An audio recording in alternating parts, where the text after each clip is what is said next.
Hello and welcome friends, मैं हूं आकाश कोटनाला। आप देख रहे हैं yoga and Ayurveda science YouTube channel. दोस्तों, आज फिर से आप सभी के बीच दर्शन से संबंधित एक न्यू लेक्चर लेकर के मैं उपस्थित हूं। आज हम यहां पर बौद्ध दर्शन में वर्णित त्रिपिटक के बारे में चर्चा करेंगे। त्रिपिटक क्या है, इसके बारे में हम यहाँ पर जानेंगे। बौद्ध दर्शन से संबंधित या फिर योग दर्शन या फिर अन्य दर्शनों से संबंधित या फिर योग के जितने भी ग्रंथ हैं, सभी ग्रंथों से संबंधित लेक्चर अगर जो आप देखना चाहते हैं, आप चैनल पर आ सकते हैं। लगभग 500 प्लस लेक्चर आप सभी को दिए गए हैं। आप इन्हें देख सकते हैं, कुछ नया सीख सकते हैं। यहाँ पर आज हम यहाँ पर कुछ एक टॉपिक मैं आपके लिए यहाँ पर लेकर के आया हूँ। जैसे कि आपने देखा है, बौद्ध दर्शन मैंने आपको पूर्व में भी दे दिया है। बौद्ध दर्शन के कुछ लेक्चर मैंने आपको चैनल पर पहले भी दिया है, जिसमें हमने बौद्ध दर्शन का संपूर्ण परिचय जाना है, महात्मा बुद्ध का संपूर्ण परिचय जाना है, और भी काफ़ी सारे जो सिद्धांत हैं उनके बारे में हमने वहाँ पर चर्चा की है। एक सिद्धांत यहाँ पर और अन्य है जो कि त्रिपिटक है, इसके बारे में हम यहाँ पर जानेंगे। बौद्ध दर्शन का परिचय अगर जो मैं आपको यहाँ पर रिपीट कराऊँ, तो जैसे कि मैंने आपको पहले भी बताया था कि बौद्ध दर्शन भारत का एक अत्यंत प्राचीन दर्शन है। जितने भी षड दर्शन लें या फिर 9 दर्शन लें, 9 के 9 दर्शनों में जो बौद्ध दर्शन है काफ़ी प्राचीन माना जाता है। और कहा जाता है कि बौद्ध दर्शन भारतीय दर्शन के अवैदिक दर्शन की श्रेणी के अंतर्गत है। अवैदिक मैंने आपको पूर्व में बताया है, 2 चीज़ें होती हैं, एक होता है वैदिक, एक होता है अवैदिक। वैदिक का तात्पर्य है जो वेदों को मानता है, वेदों की प्रामाणिकता को स्वीकार करता है। एक है अवैदिक, अर्थात जो वेदों को नहीं मानता। तो ये दर्शन कैसा है? अवैदिक है, अर्थात नास्तिक दर्शन भी इस दर्शन को कहा जाता है।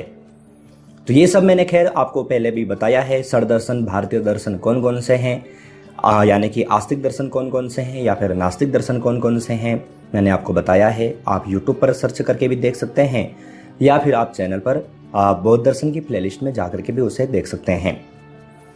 जब हम यहाँ पर त्रिपिटक यहाँ पर देखते हैं तो आप जानेंगे कि त्रिपिटक बौद्ध धर्म का प्रमुख ग्रंथ है, जिसकी भाषा पाली तथा रचना काल 100 से 500 ईसा पूर्व है।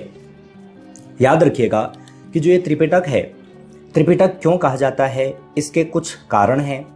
कुछ का कहना है कि ये 3 प्रकार की पिटारियाँ यानी कि पिटारी में रखने योग्य हैं, इसलिए इन्हें त्रिपिटक कहा जाता है।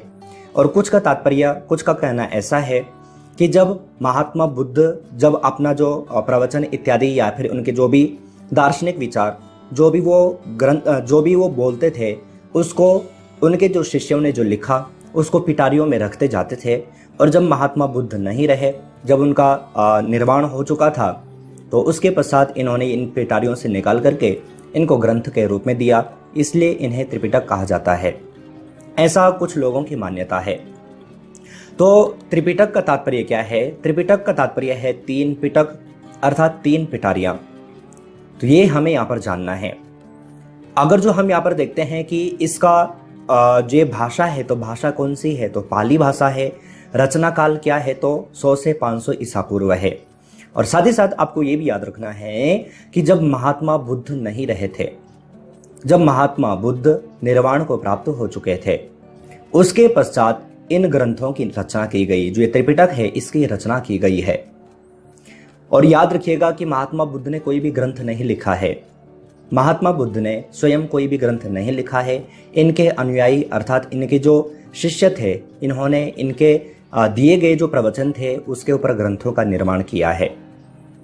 अब ये त्रिपिटक क्या है, तो आप और आगे यहाँ पर देखेंगे। त्रिपिटक में महात्मा बुद्ध के उपदेशों का संकलन किया गया है। ये 3 प्रकार के हैं। कौन कौन से हैं? विनय पिटक है, सुत्त पिटक है और अभिधम्म पिटक है। ध्यान रखिएगा, मैंने जैसे कि ऊपर बताया आपको कि इसमें महात्मा बुद्ध के जो उपदेश जो दिए गए थे उनका संकलन इसमें किया गया है, जो कि 3 प्रकार के हैं। विनय है, सुत्त है और अभिधम्म पिटक है।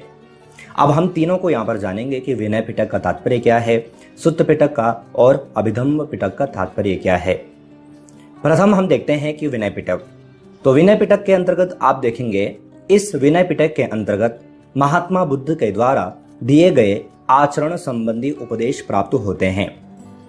जो योगी कहें या फिर जो इनके जो शिष्य थे, उनको जो उपदेश जो दिए गए हैं, यानी कि इस धर्म को मानने वाले, बौद्ध धर्म को मानने वाले, इनके जो अनुयायी हैं, अगर जो बौद्ध धर्म को मानने वाले, अगर जो बौद्ध के माध्यम से बौद्ध धर्म को मान करके निर्वाण को प्राप्त होने चाहते हैं, तो उसके लिए भिक्षु और जो भिक्षुणियां हैं उनके लिए कुछ आचरण संबंधी उपदेश दिए गए हैं, जो कि विनय पिटक के अंतर्गत आते हैं। जैसे कि विनय का तात्पर्य क्या है? विनय यानी कि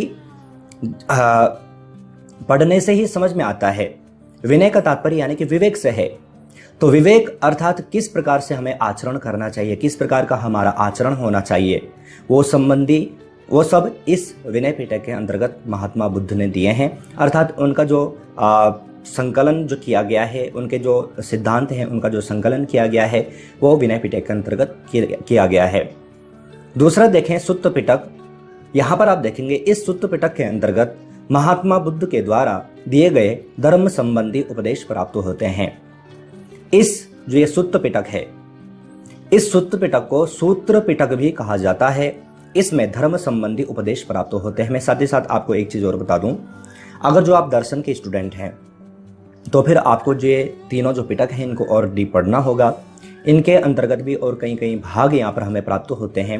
अगर जो आप दर्शन के स्टूडेंट हैं तो आपको ये और डीप पढ़ना होगा, लेकिन दर्शन के स्टूडेंट नहीं हैं तो आपको इतना सफिशिएंट है, जानना जरूरी है। वैसे एग्जाम में नहीं पूछा जाता, ज़्यादा डीप नहीं पूछा जाता, लेकिन अगर जो फिर भी अगर जो आप इसको पढ़ना चाहें तो और डीप पढ़ सकते हैं। इसके और अन्य भी जैसे कि सुत्त पिटक है, तो सुत्त पिटक के अंतर्गत भी अन्य भाग हमें प्राप्त होते हैं। अगर जो आप चाहें, अगर जो आप कमेंट करें तो मैं इसके ऊपर भी आपको चैनल पर वीडियो बना करके दे दूंगा। तो ये सुत्त पिटक है जो कि दूसरा पिटक है। तीसरे पिटक की ओर चलें तो तीसरा पिटक है अभिधम्म पिटक। तो अभिधम्म पिटक यहाँ पर आप देखेंगे, इस अभिधम्म पिटक के अंतर्गत महात्मा बुद्ध के द्वारा दिए गए दार्शनिक विचारों की चर्चा प्राप्त होती है। इस अभिधम्म पिटक के अंतर्गत जो महात्मा बुद्ध ने जो दार्शनिक जो विचार जो दिए हैं वो इसके अंतर्गत समाहित किया गया है। अभिधम्म पिटक के अंतर्गत समाहित किया गया है जितने भी दार्शनिक विचार जो दर्शन से संबंधित। अब देखो, मैंने आपको पूर्व में बताया है कि दर्शन का तात्पर्य क्या होता है। अगर जो आपने नहीं देखा है तो आप उसको भी आप YouTube पर सर्च करके देख सकते हैं। शायद प्रथम में ही हमारी वीडियो आपको मिलेगी कि दर्शन क्या है, वहां पर आपको समझ में आएगा। तो दार्शनिक विचार क्या है वो हमें यहाँ पर प्राप्त होते हैं। आगे आप देखेंगे कि ये वेदों में वर्णित ब्राह्मण भाग के समान ही हैं। जिस प्रकार से हम भारतीय अर्थात जो हिंदू धर्म है उनमें जो वेदों की प्रामाणिकता को स्वीकार किया जाता है, 4 वेद हैं, उनमें चारों वेदों के, जैसे कि मैंने आपको वेदों के या फिर दर्शनों के अंतर्गत बताया है कि प्रत्येक वेद के 3 भाग हैं, संहिता, ब्राह्मण और आरण्यक, जिसको कि उपनिषद भी कहा जाता है। तो वहां पर जो ब्राह्मण भाग है उसी के समान ये अभिधम्म पिटक भी है। जिस प्रकार से हमें वेदों में ब्राह्मण भाग पढ़ने को मिलता है, अर्थात वहां पर जैसे कि ब्राह्मण भाग में है कि किस प्रकार से कौन सा कर्म किस प्रकार से किया जाता है, उसका फल क्या है, वो सब हमें ब्राह्मण भाग में पढ़ने को मिलता है। उसी प्रकार से जो दार्शनिक विचार हैं अभिधम्म बौद्ध दर्शन के, वो अभिधम्म पिटक के अंतर्गत दिया गया है। तो ये हमें यहाँ पर जानना है। 3 पिटक मैंने आपको बताए, विनय, सुत्त और अभिधम्म पिटक। तीनों के अंतर्गत क्या क्या है मैंने आपको बता दिया है। आशा है आप अच्छे ढंग से समझ चुके होंगे। अब आप सभी जानते हैं कुछ प्रश्नोत्तरी सीरीज आपको चैनल पर दी जाती है, वीडियो के अंत में दी जाती है। कुछ प्रश्न आप सभी के समक्ष हैं, जिन प्रश्नों के सही आंसर आपको यहाँ पर देने हैं, जिससे समझ में आता है कि आपने लेक्चर को कितना ध्यानपूर्वक देखा, आपको कितना समझ में आया है। प्रथम प्रश्न है, निम्नलिखित में से महात्मा बुद्ध का वास्तविक नाम है? महात्मा, गौतम, सिद्धार्थ या फिर कोई नहीं? तो महात्मा बुद्ध का जब संपूर्ण जीवन परिचय मैंने आपको बताया था, वेबसाइट पर भी आपको मिल जाएगा। वहां पर जब मैंने आपको बताया था तो वहां पर आप जान सकते हैं कि महात्मा बुद्ध का वास्तविक नाम क्या था, क्योंकि महात्मा बुद्ध तो बाद में उनका नाम पड़ा था, उनका जो पूर्व जो नाम था वह क्या था। आपको सही आंसर छांट करके वीडियो के कमेंट बॉक्स में भेजना है। दूसरे प्रश्न की ओर चले। निम्नलिखित में से बौद्ध दर्शन के प्रणेता माने जाते हैं? महर्षि जैमिनी, गौतम बुद्ध, महावीर स्वामी, कोई नहीं? सही आंसर आपको भेजना है। वैसे सामान्य सा है, मैंने आपको बता भी दिया है, आप आसानी से जवाब भेज पाएंगे। तीसरे प्रश्न की ओर चले। निम्नलिखित में से त्रिपिटकों की संख्या है 1, 2, 3 या फिर कोई नहीं? तो त्रिपिटक कितने हैं आपको सही आंसर छांट करके वीडियो के कमेंट बॉक्स में भेजना है। आप यहाँ पर जान चुके हैं। साथ ही साथ आप सभी को बता दें, जो प्रश्न आप यहाँ पर देख रहे हैं, इसी प्रकार से प्रश्नोत्तरी सीरीज की चैनल की ओर से 3 बुक पब्लिश की जा चुकी हैं। तीनों बुक ई बुक फॉर्मेट में है। एक में आपको 500 प्लस, एक में आपको 1000 प्लस, एक में आपको 1500 प्लस MCQ मिल जाते हैं, जो कि योग के 10 से 20 ग्रंथों से संबंधित प्रश्नोत्तरी सीरीज हैं। अगर जो आप इन्हें डाउनलोड परचेस करना चाहते हैं तो आप वीडियो का कमेंट बॉक्स, वीडियो का डिस्क्रिप्शन बॉक्स चेक कर सकते हैं। चौथे प्रश्न की ओर चले। चौथा प्रश्न है, निम्न में से बौद्ध दर्शन किस दर्शन की या फिर किस श्रेणी के दर्शन माना जाता है? आस्तिक दर्शन माना जाता है या फिर नास्तिक? उपर्युक्त तो दोनों कोई नहीं। तो बौद्ध दर्शन कैसा दर्शन माना जाता है आपसे पूछा गया है, आपको सही आंसर भेजना है, आप जानते भी हैं। तो आज हमने यहाँ पर दर्शन के अंतर्गत, दर्शन श्रेणी के अंतर्गत, सीरीज के अंतर्गत एक और दर्शन की चर्चा की है। आशा है आप अच्छे ढंग से समझ चुके होंगे। साथ ही साथ आप सभी को बता दें, अगर जो आप चैनल पर और अधिक जुड़ना चाहते हैं, आप जैसे ही चैनल पर ज्वाइन बटन पर क्लिक करेंगे, आपके समक्ष चैनल की ओर से 3 प्लान नजर आ जाएंगे। आप कोई भी प्लान चूज कर सकते हैं, किसी भी खास एग्जाम की तैयारी कर सकते हैं। साथ ही साथ आप कोई भी लेक्चर चैनल पर हफ्ते भर पहले देख सकते हैं। आज हमने यहाँ पर बौद्ध दर्शन के अंतर्गत त्रिपिटक के बारे में चर्चा की है। आशा है आप अच्छे ढंग से समझ चुके होंगे। लेक्चर अगर जो आपके लिए यूजफुल था तो आप लाइक जरूर कीजिएगा। इसी प्रकार से न्यू टॉपिक, न्यू लेक्चर के साथ में आप सभी से फिर से मुलाकात होगी, लेकिन तब तक आप अपना और अपनी फैमिली का बहुत ख्याल रखिएगा। बाय।